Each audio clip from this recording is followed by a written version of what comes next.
All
right.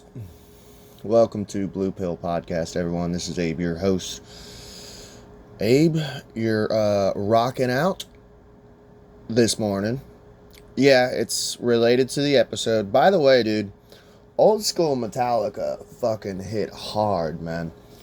Like, don't get me wrong, like, they even their weird phase, like when they cut their hair and went sober, like, I still liked it, some of the stuff they were putting out, but something about just like old school Metallica was sick, you know, the riffs and shit, the sound of it.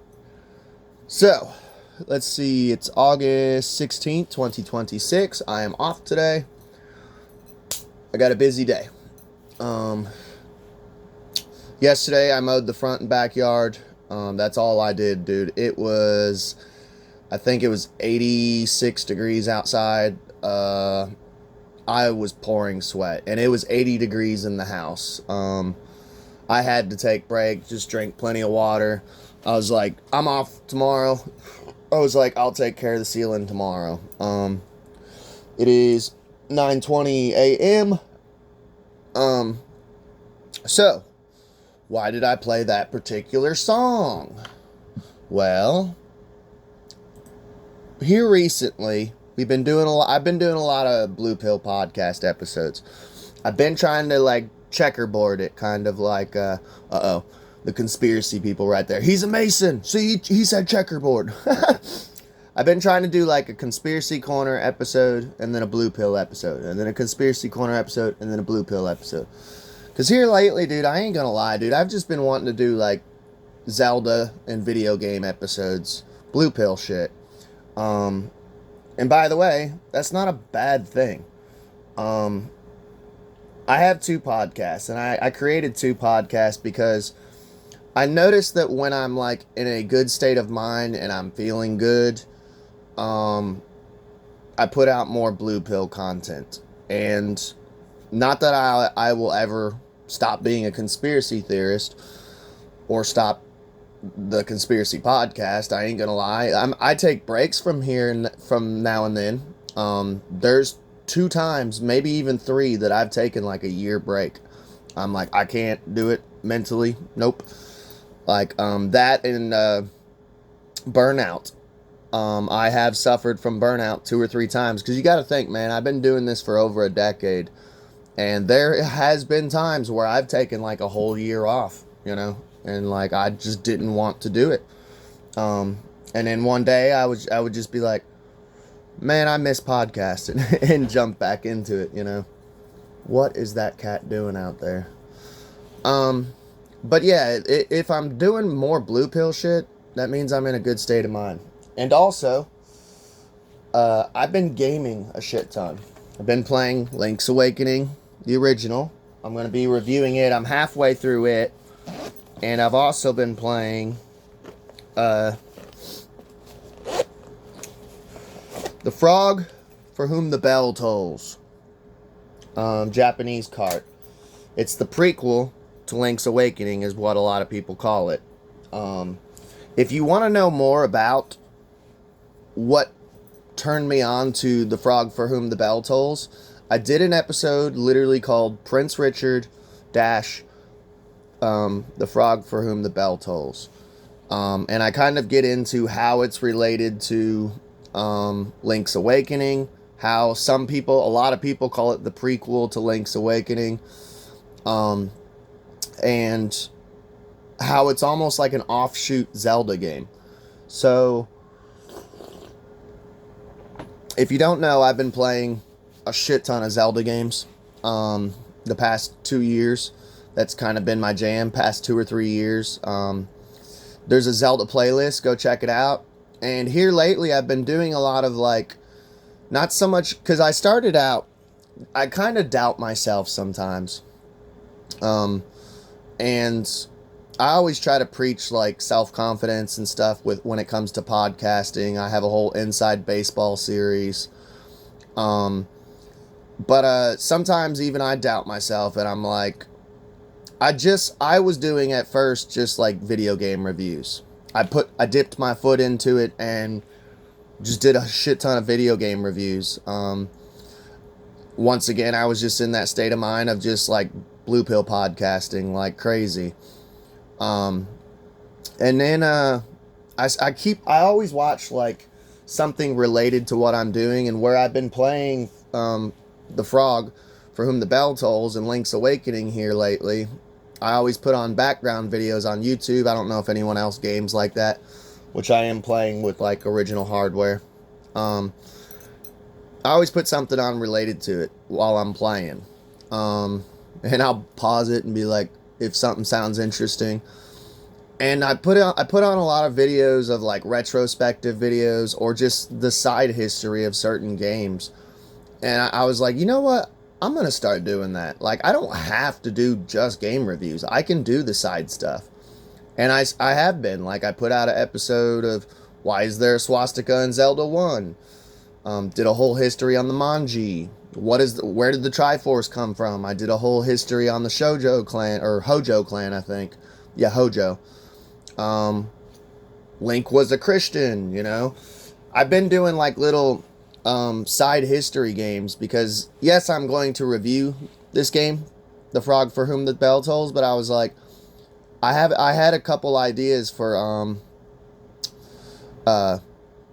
history stuff. So we're going to delve into a little bit of real history, and it ties in with The Frog for Whom the Bell Tolls and that song, For Whom the Bell Tolls. Where does that phrase come from? What does it mean? So let's dive in. But before I do that, shameless plug, I have a Buy Me a Coffee account set up in the link below. If you choose to donate to the channel, it helps the channel, it helps me pay bills, it helps me survive. It's hard out there for a pimp when you're trying to get that money for the rent. I do plan on making Blue Pill podcast stickers soon. Actually, I'm off today. I might try to do that today. Get some Blue Pill podcast stickers started. No one commented if they wanted any Zelda related one with the Triforce or anything. So, I don't know if I'm going to do a Zelda type or just a basic Blue Pill podcast type. I don't know yet. But if you donate to the channel on Buy Me a Coffee account or buymeacoffee.com in the links below, I will snail mail you a Conspiracy Corner podcast bookmark. It's got a steampunk bunny rabbit with a rapier. I will sign the back of it. Unless you don't want me to, you can message through Buy Me a Coffee. Alright, now let's get on with the show. So the actual Japanese name of the game is, and I'm going to butcher it, Karu no Tame ni Kane wa Naru. And I'm not going to say that again. Officially translated as The Frog for Whom the Bell Tolls, is an action role-playing game developed by Nintendo and Intelligent Systems and published by Nintendo for the Game Boy exclusively in Japan in 1992. The title is a play on Ernest Hemingway's For Whom the Bell Tolls, which is known in Japan as Ta Gatame Nikane wa Naru. This is in turn an allusion to John Doe's famous meditation the 17th. So, I used to have a copy of this book. I never read it. I was a huge fan of Hunter S. Thompson. Still am to this day. It's still my favorite writer. Yes, Conspiracy Corner fans, I know. He's a scumbag. I already know. But I can separate the art from the artist, and I'm sorry. He's a good fucking writer. And some of his philosophies I agree with, like buy the ticket, take the ride. When the going gets weird, the weird turn pro. What is the sound of one hand clapping? Here, let me show you. And he was a huge fan of F. Scott Fitzgerald, which we covered. Actually, the origin of Zelda's name. It's in the Zelda playlist. Go on YouTube and check out the Zelda playlist. These will be in it too. And you'll find all the episodes I'm talking about. He was a big fan of F. Scott Fitzgerald, and he was also a big fan of Ernest Hemingway. I used to have a copy of this book, and my father-in-law, ex-father-in-law of my ex-wife, I was living at his house. Me and my ex-wife were poor as fuck. We lived there for like 3 years, and he loved Ernest Hemingway, but I don't think he ever, I don't know. No, he did have a copy of one of his books, and he read it and loved it, and he loved Ernest Hemingway, the person. And I gave it to him as a birthday present. I never got to read it. I had it for years, and I'd heard Hunter S. Thompson gush over Ernest Hemingway and this book, and I was like, I got to read this, along with Great Gatsby. I still need to read Great Gatsby. Great Gatsby, I ain't gonna lie, I'm a little bit of a lazy bones when it comes to that, because Great Gatsby's tiny as hell. I can read it literally in probably one day if I wanted to. So I have no clue. I know that Ernest Hemingway was a heavy drinker. He was a gun guy, a real dude's dude.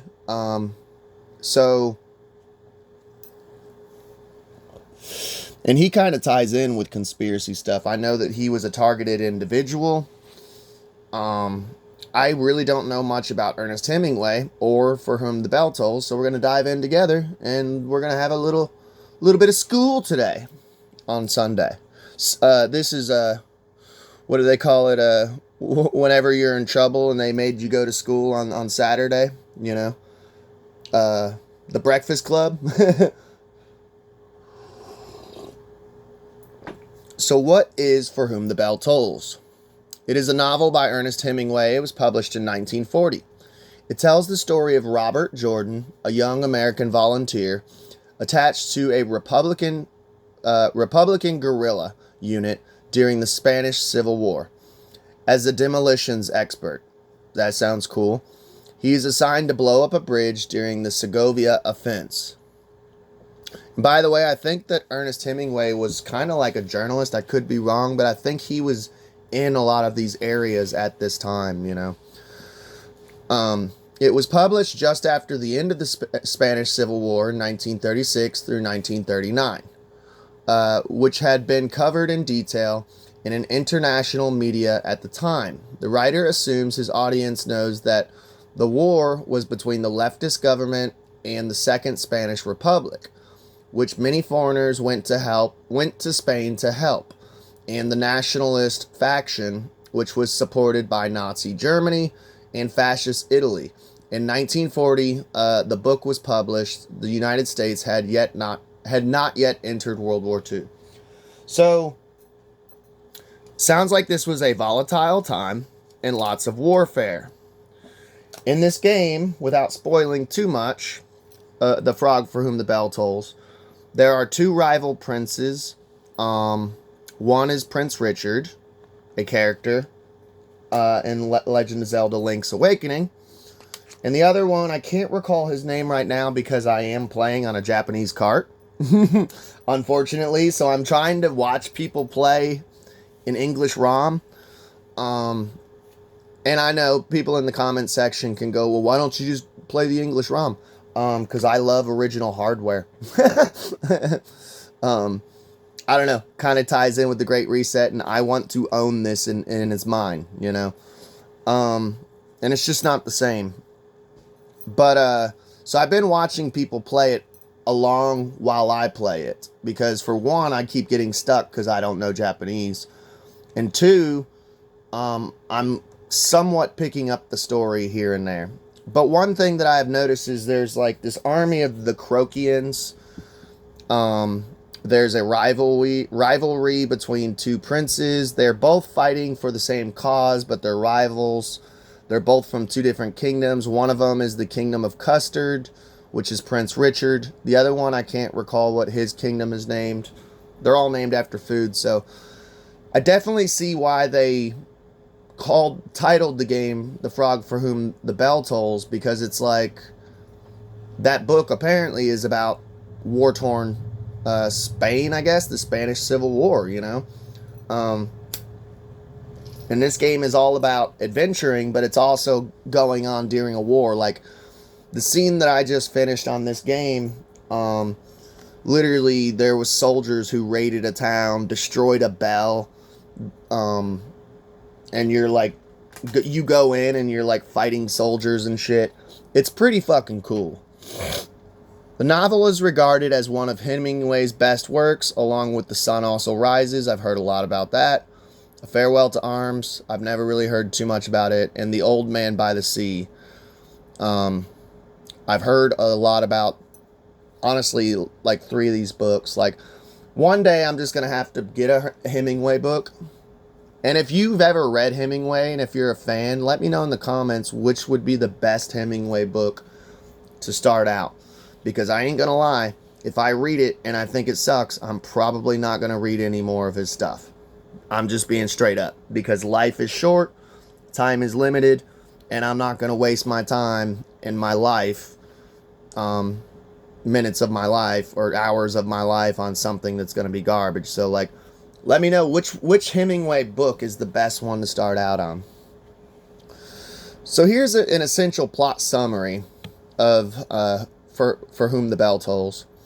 Robert Jordan is an American, formerly a professor of Spanish language, so he's bilingual, at the University of Montana, which is funny, like, this game here, I'm playing a Japanese cart, but the whole game has, like, tons of French influence. Like, there's tons of French names, French styles, yeah, it's kind of neat. So whoever created this game, which we covered the last The Frog for Whom the Bell Tolls episode, definitely loved French culture in France. So there's a lot of bilingual. It's weird because it's super, I don't know. I feel bad for the person who translated it into English, because they would have had to have translate French and Japanese. That being said, what was I saying? Hang on. Oh, I wanted to say that I will create a Frog for Whom the Bell Tolls playlist, so you can just check out the other episode too. Anytime I make multiple episodes on a subject, I like to make a playlist. So he had lived in pre-war Spain and fights as an irregular soldier for the Republic against Francisco Franco's fascist forces. Say that 5 times fast. That's a strong ass name, Francisco Franco. You know, the ladies were like, ooh, he sounds hot. An experienced demolition expert, he is ordered by a Soviet general to travel behind enemy lines and destroy a bridge with the aid of a band of local anti-fascist guerrillas. This sounds a lot like, what was it, Lawrence of Arabia, where they were blowing up train tracks, bridges, and train tracks, and to prevent enemy troops from responding to an upcoming offense on his mission, Jordan meets the rebel Anselmo, quote-unquote, the Old Man. Well, I wonder if the Old Man in the Sea is a sequel to this then. If that's like the dude's alias. Interesting. Who brings him to a hidden guerrilla camp in Sierra de Guadarrama. Sorry, man. You guys, I know I'm butchering it. mountains between Madrid and Segovia. Anselmo initially acts as an intermediary between Jordan and other guerrilla fighters. They include Agustin, Primitivo, Fernando, brothers Andres, and Eladio, and Raphael, often referred to as the Gypsy. That's a cool ass nickname. That's the Gypsy. Mine was the Irishman, and yes, this was before that stupid movie, but mine was the Irishman. Whenever I was doing some shady shit, it was the Irishman, you know. Nothing, it was all non-violent. It was just, you know, maybe bootlegging or I don't know. In the camp, Jordan encounters Maria, a young Spanish woman whose life has been shattered by her parents' execution and her rape at the hands of phalangists, part of a fascist coalition. That sucks.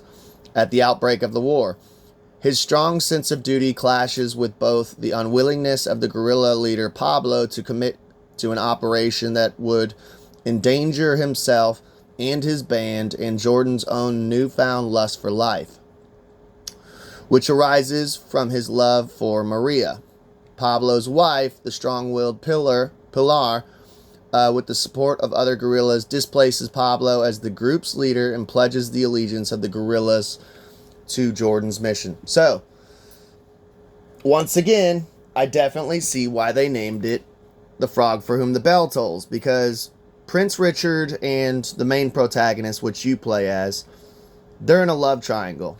I don't know how well you can see the cover art. Yeah, it's blurry. I'm going to have to pull it up. I believe I showed it on the other episode, but there's a love triangle between you and Prince Richard, and her name is Princess Tiramisu.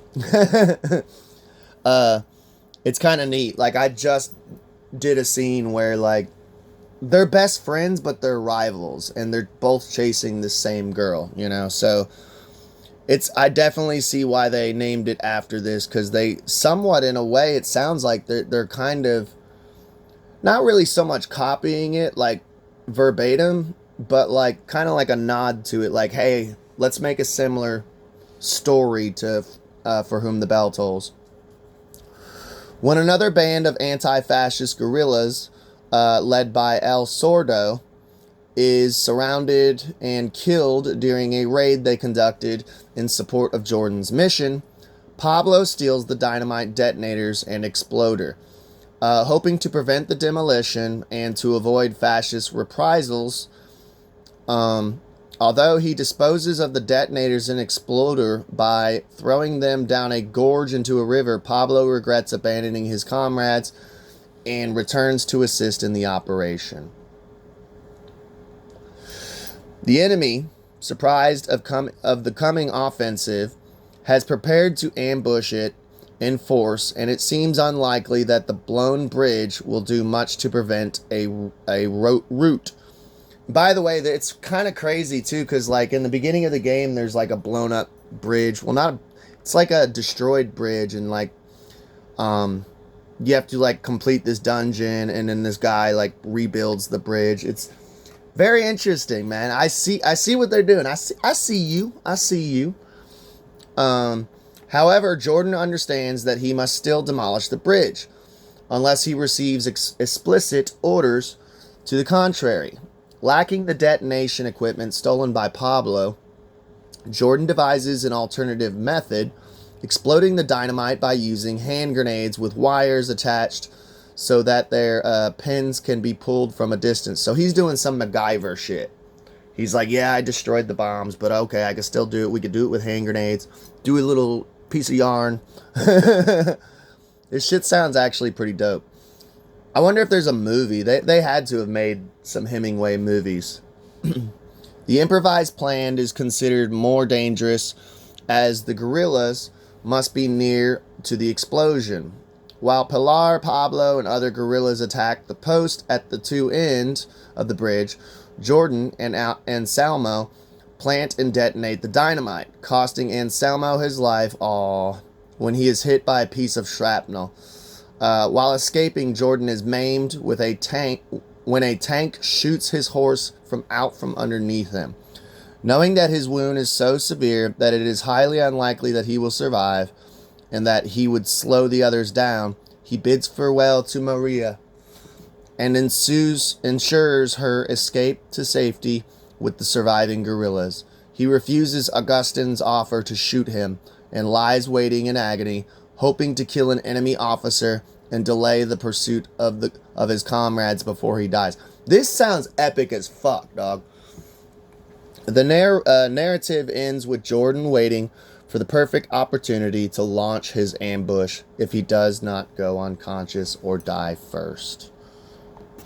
So the background of the story, it says that Ernest Hemingway wrote For Whom the Bell Tolls in 1939 from 3 locations: Havana, Cuba, Key West, Florida, hell yeah, and Sun Valley, Idaho. In Cuba, he lived in the Hotel Ambos Mundos, where he worked on the manuscript. The novel was finished in July 1940 at the Intercontinental New York Barclay Hotel in New York City and published in October. The story is based on Hemingway's experiences during the Spanish Civil War as a reporter for the North American Newspaper Alliance. Okay, so I did remember that correctly. He was a journalist during the Spanish Civil War, so that's why he's like, hell yeah, I got a story in my head that, you know. Excuse me. And by the way, you guys know I've been sick lately. Yesterday I feel like was the last day I was like finally sick. Like today I feel like my normal self again, knock on wood, which is fucking awesome. So thanks for that voodoo that you do so well, if you did, you know. And features an American who fights alongside Spanish guerrillas for the Republicans. The novel and by the way, like when they say Republicans, these are Spanish Republicans. These aren't like American Republicans. It's not modern day Republicans, you know. Even like American Republicans. Do you guys know that back in the day, because I think it was Lincoln was a Republican. You'll never hear the left say that. They would be like, what? No. Did you guys know that the Republicans back in the day were actually the liberals, and the Democrats back in the day were actually super right-wing and conservative? During the American Civil War, speaking of civil wars, it was the Republicans who were anti-slavery, and it was the Democrats who were pro-slavery. You will never hear the Democrats talk about that. And it blows my mind, too, because you'll hear, like, black people are very commonly, their whole families are very commonly staunch Democrats. And it's just funny because, like, it completely 180'd. Which I think both parties suck. I'm a moderate. I'm purple.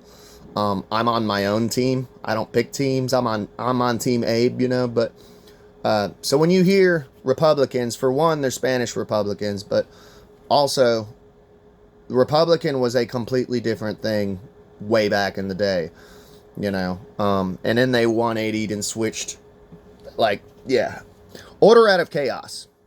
Keep the people confused. The novel graphically describes the brutality of the war and is told primarily through the thoughts and experiences of the protagonist, Robert Jordan. The characters in the novel include those who are purely fictional, those based on real people but fictionalized, which Hunter S. Thompson did a lot, pretty much in every one of his books, except for Proud Highway, where it's like the only literal one. Actually, Hell's Angels, too.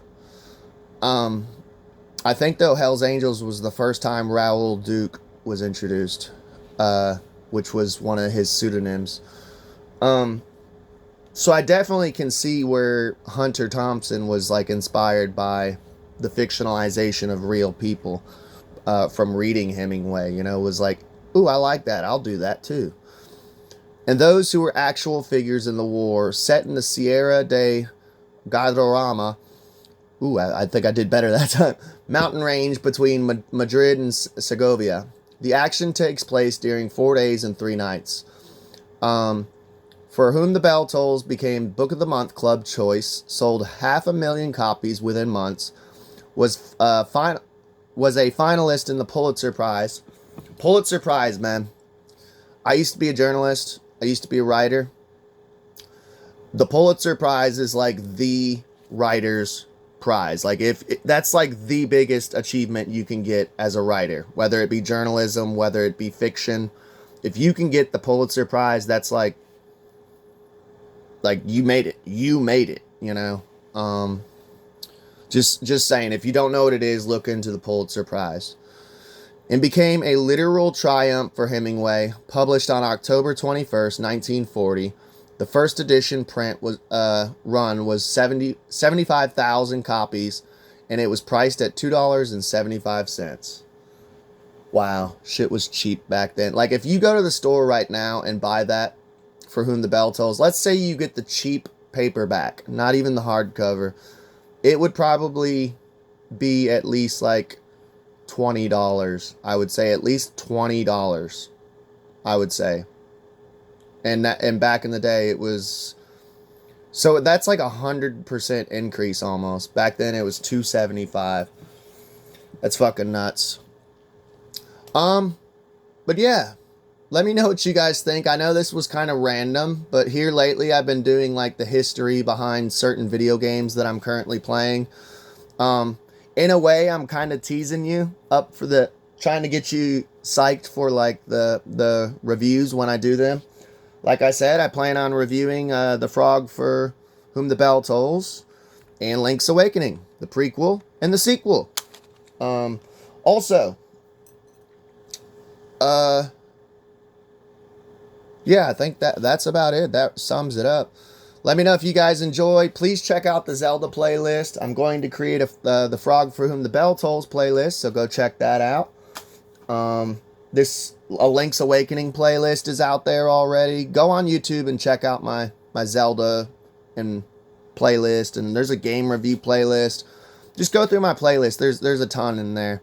I love y'all. Please like, share, and subscribe, and I hope you all have an awesome fucking day.